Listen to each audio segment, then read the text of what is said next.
Part 1. Introduction.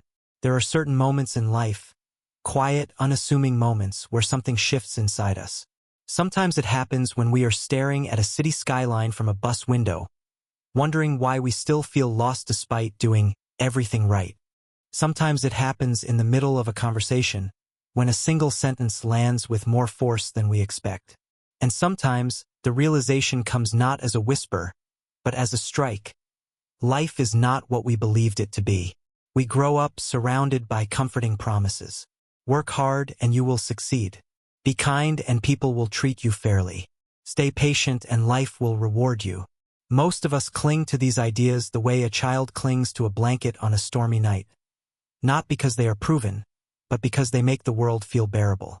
Yet, as time goes on, life has a way of dismantling these illusions piece by piece. The harder we try to hold on to them, the more painful the realization becomes.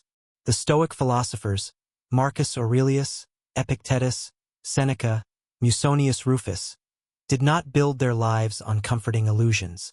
They were not interested in telling themselves stories to feel better about the world. Instead, they practiced looking at life as it actually is, cold, unpredictable, indifferent, and yet somehow still profoundly meaningful.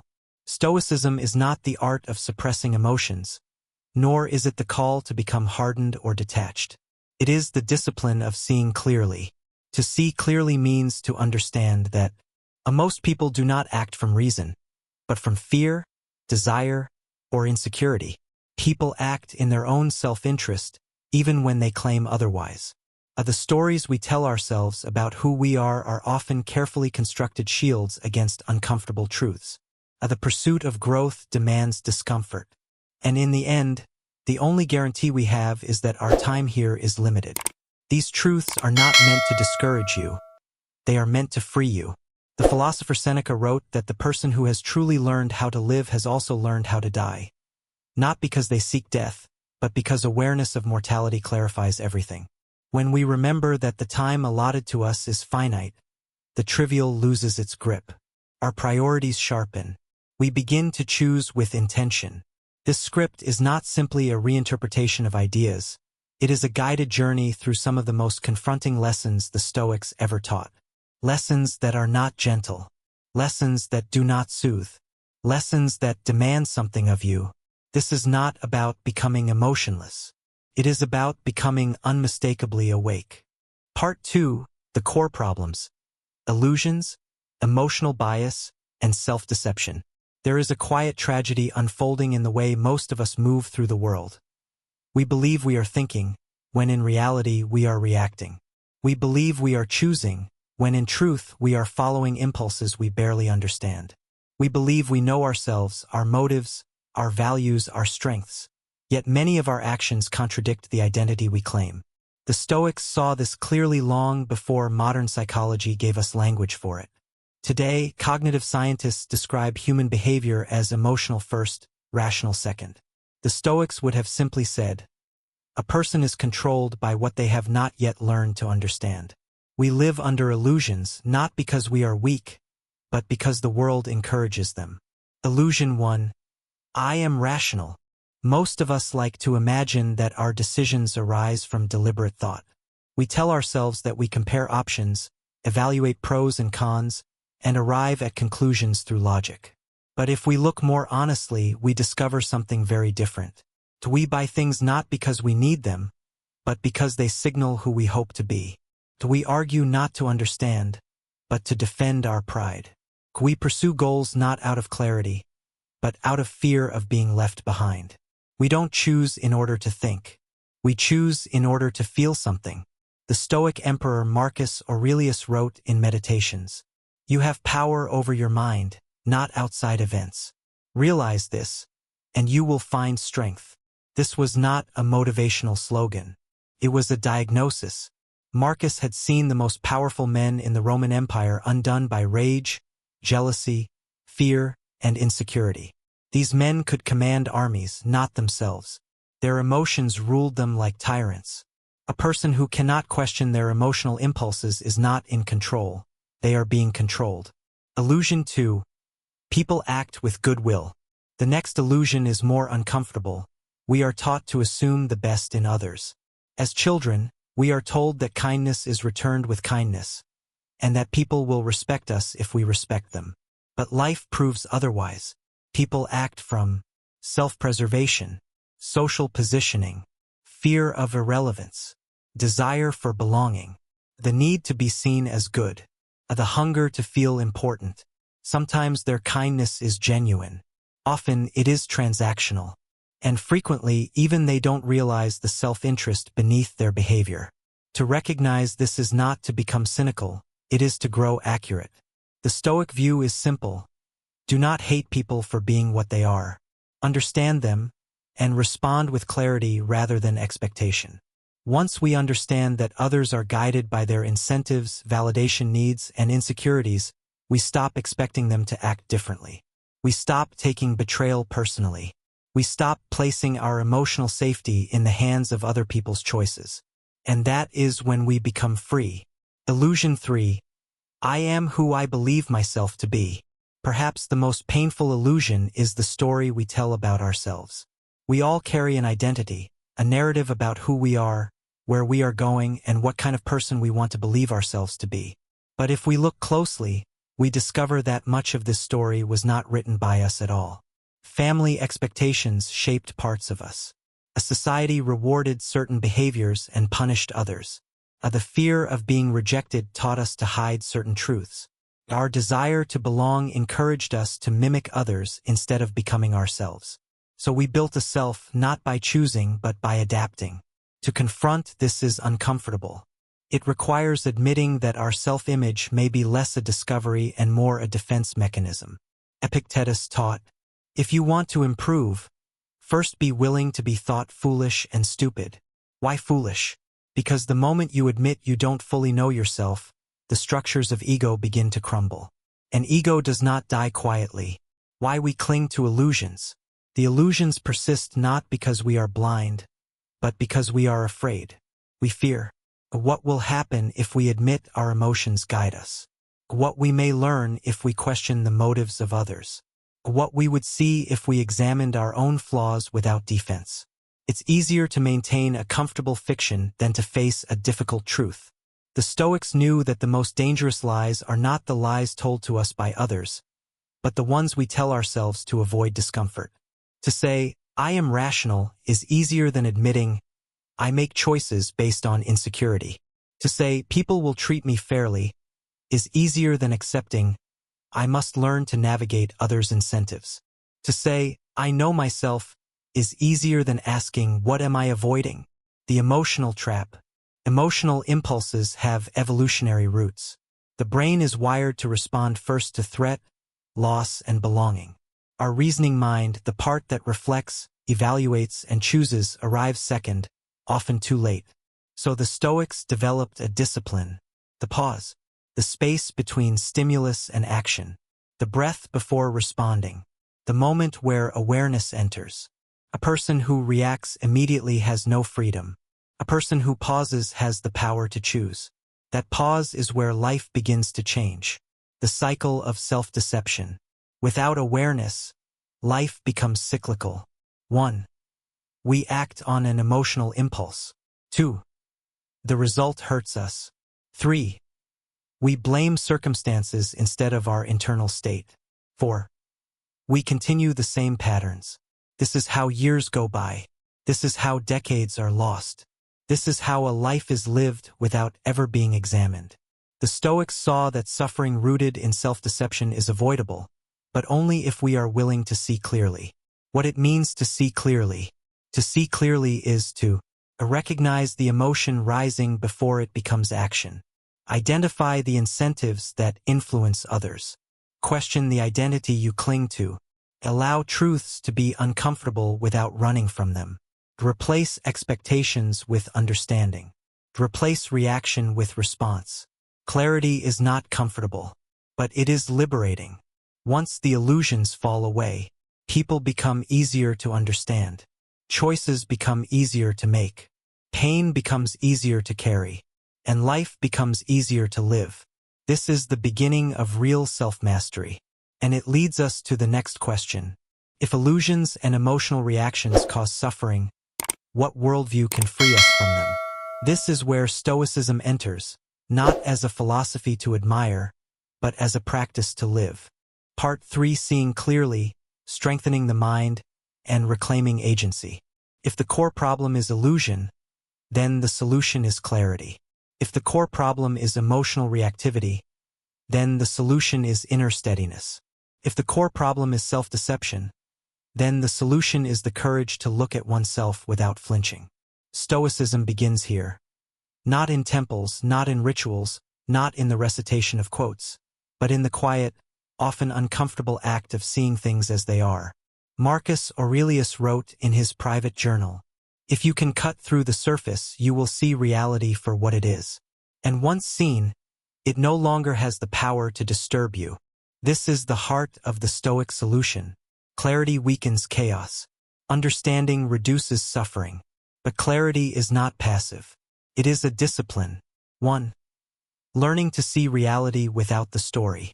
When something happens, someone ignores you, criticizes you, rejects you, disappoints you, your mind instantly tries to explain it. And most of the time, that explanation is driven by insecurity. They must not like me. I must not be good enough. This always happens to me. These interpretations feel real because they are emotionally charged. But the Stoics ask us to perform a radical reversal. Instead of reacting, observe. Instead of assuming, ask, what actually happened? And what story did I attach to it? For example, a friend didn't respond, the fact is silence. The story is rejection. A colleague criticized you, the fact is words. The story is inadequacy. A relationship ended, the fact is change. The story is failure. When you separate the fact from the story, the emotional fog clears. This is not suppression. This is precision. 2.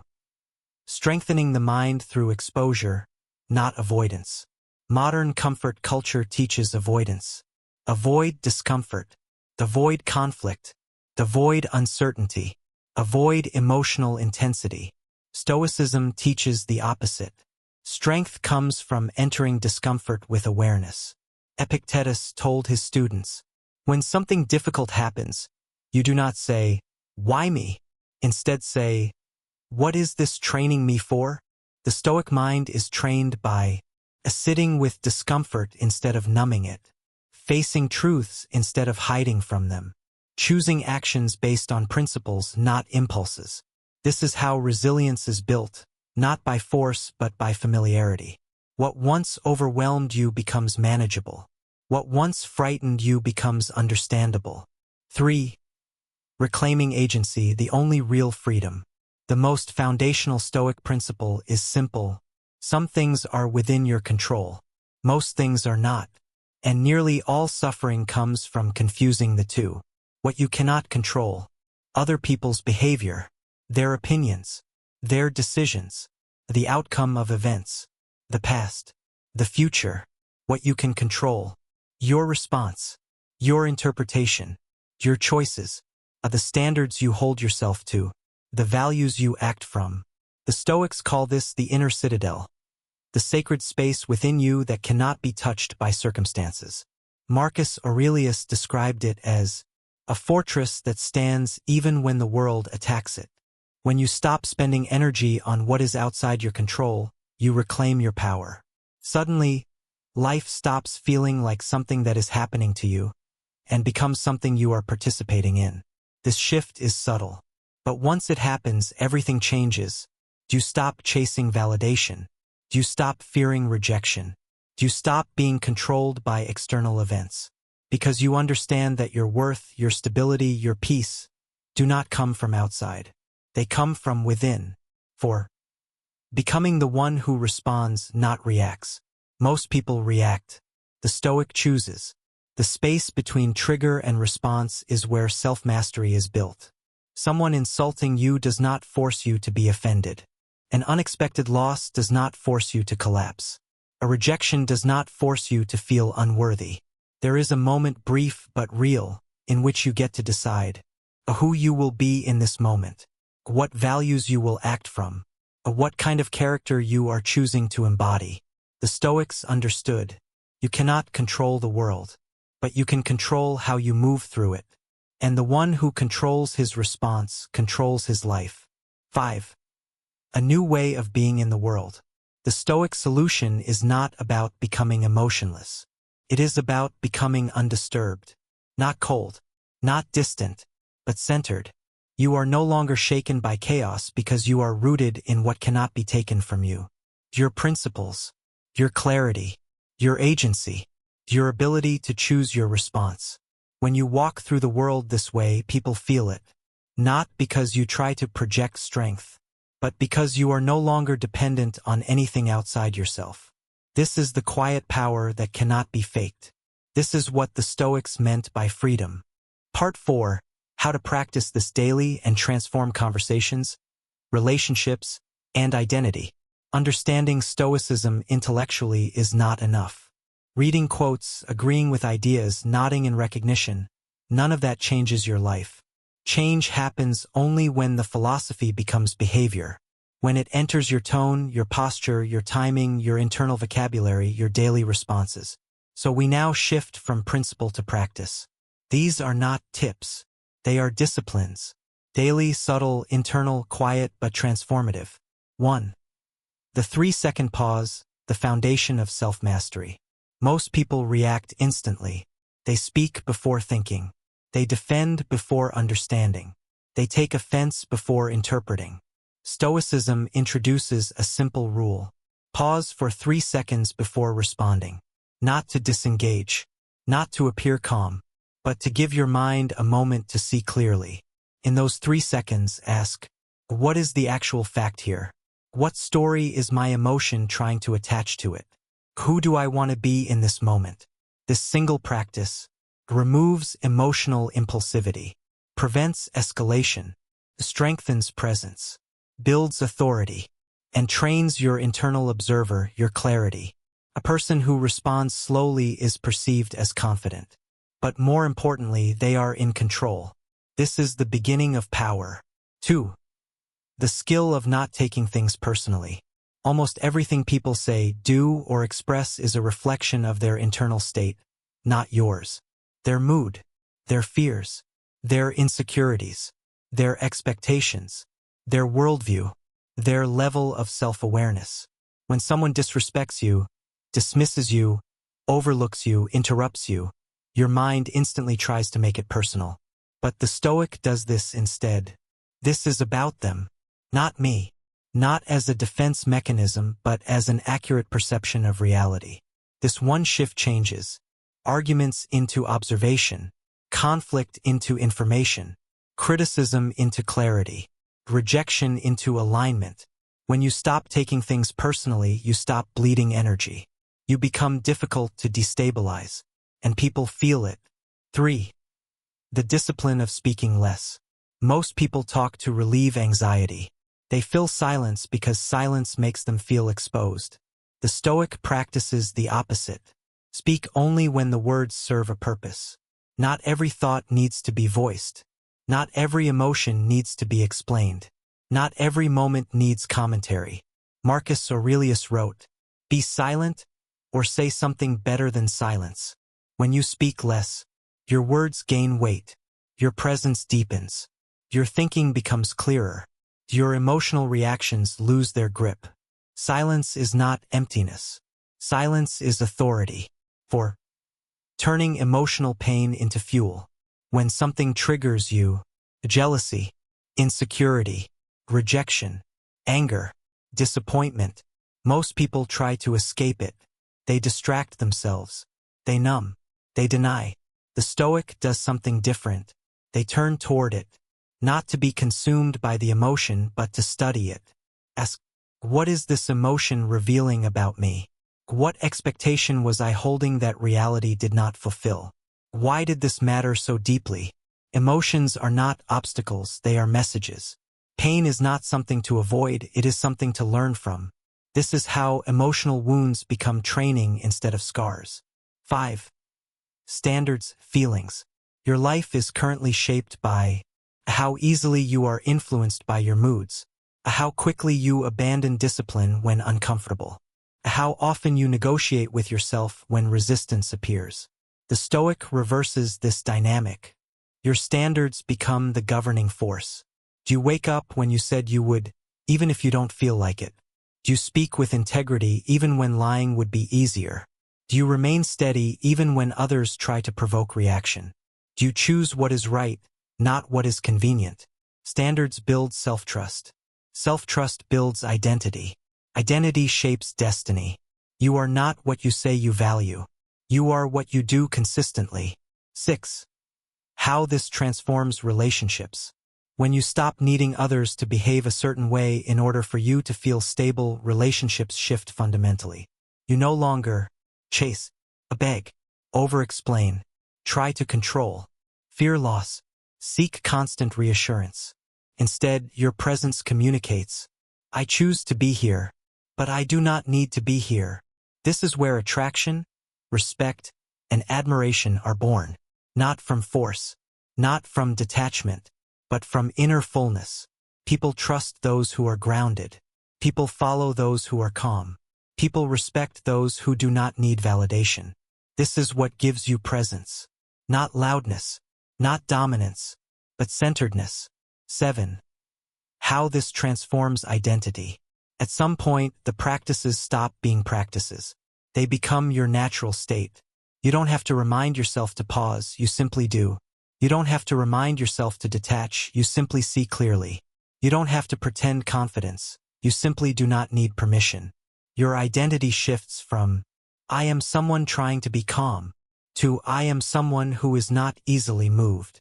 From, I am trying to be disciplined, to I do what aligns with my values. From, I hope others respect me, to I respect myself, and that is enough. This is the becoming, not of someone strong in appearance, but someone unshakable in essence. Part 5. How this changes confidence, leadership, attraction, purpose, and the way you move through the world. There comes a moment in this work, after the awareness, after the practice, after the repetition, where something inside you shifts. Not dramatically, not loudly, not in a way others might immediately notice. It happens quietly. A conversation that would have once triggered you no longer does. A tone of voice that once would have made you defensive lands differently now. A situation you would have chased, you now simply observe with clarity. Your nervous system stops bracing. Your mind stops scrambling. Your identity stops collapsing when challenged. This is not numbness. This is inner certainty. And from this certainty, several transformations unfold naturally. 1. Confidence turns quiet. Most people think confidence is loud, bold posture, strong tone, commanding presence. But true confidence is remarkably quiet. It does not need to prove. It does not need to announce. It does not need to be seen. It simply is. When you trust your ability to remain grounded, you no longer fear outcomes. And when you are not afraid of outcomes, life becomes much lighter. You move with a different rhythm, slower, steadier, more deliberate. You no longer rush decisions. You no longer force interactions. You no longer perform for approval. People feel this, not because of what you say, but because of what you no longer need. That is real power. 2. Leadership becomes natural. Leadership is often misunderstood as directing others, controlling situations, or taking charge. But real leadership begins internally. You lead your impulses. You lead your attention. You lead your emotional responses. You lead the narrative of your own mind. Once you can lead yourself, people naturally follow, not because you command them, but because your steadiness gives stability to the space around you. You become the calm voice in crisis, the grounded presence in conflict, the one who does not panic when others do. And people instinctively trust that. This is the kind of leadership that requires no titles, no authority, no performance. It is simply felt. 3. Attraction changes form. When you no longer seek validation, approval, or reassurance, attraction no longer comes from striving. It comes from presence. You stop trying to be liked, trying to impress, trying to win attention, and instead, you bring clarity, attention, steadiness, and a sense of inner fullness into interactions. This is magnetic, because most people are moved by their insecurities. When they encounter someone who is not, they feel the difference instantly. The paradox is, the less you try to be attractive, the more attractive you become. Not because of indifference, but because of stability. For purpose sharpens.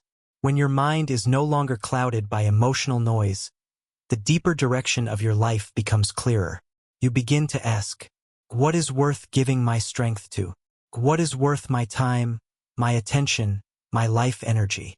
What do I want to build, contribute, or leave behind? Purpose is not found in inspiration. Purpose is found in clarity. To know what matters, you must first let go of what does not. And when you do, your life stops feeling random. It begins to feel directed. 5. You begin to move through the world differently. Not harder, not sharper, not more armored, but more open yet unmoved. You become soft in presence, clear in thought, steady in action, unshakable in core. You do not withdraw from life, you re-enter it, but with new eyes. The world does not become easier, but you become capable. The storms do not stop, but you learn to stand in the center of them without collapsing. This is the Stoic ideal, not the absence of emotion, but the presence of inner equilibrium. The closing section, the becoming of an unshakable person. There is a version of you that is not ruled by insecurity, fear, or emotional volatility. A version of you who speaks slowly, sees clearly, acts deliberately, and remains steady regardless of circumstance. A version of you who does not chase or cling or beg or prove. A version of you who meets life as it is, not as you would like it to be. This version is not created by accident. This version is trained, daily, patiently, quietly, through observation instead of reaction, principles instead of impulses, presence instead of performance, clarity instead of illusion. This is the journey, one that does not make you harder but truer, one that does not disconnect you from others, but connects you more deeply, because you no longer relate from fear, one that does not make you cold but makes you steady. The world will not change. People will not suddenly become reasonable. Life will not grow gentle to accommodate your expectations. But you can become someone who is not easily broken. Not because you armor yourself, but because you finally understand yourself. This is the Stoic transformation. Not a performance, not a persona, not a mask, but a return to the core of who you are before fear, before conditioning, before insecurity distorted you. You are not here to become perfect. You are here to become whole. And that is more than enough.